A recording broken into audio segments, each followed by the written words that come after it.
حابين نبدأ اللقاء يا دكتور بسؤال ان في حالات كتير قوي بيبقى فيها تهدل ومش عايز تعمل فيلر، بيبقى ايه الحل؟ ده حقيقي. هو طبعا حقن الفيلرز كويس جدا لبعض الحالات اللي محتاجه تعويض فوليوم او عندها نقص في الحجم، ولكن في بعض الناس بيكونوا حابين ان احنا نشتغل على جوده الجلد اكتر. اكيد.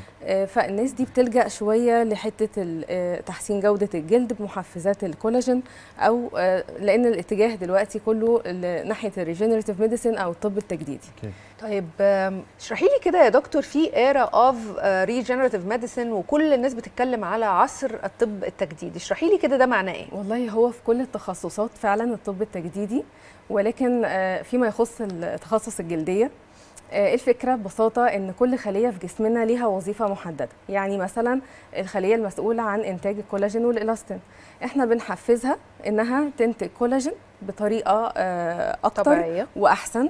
يعني احنا من الاخر بنخلي الجلد يحسن نفسه بنفسه، وان الخلايا تشتغل نفس وظيفتها بس بشكل مور سمارت.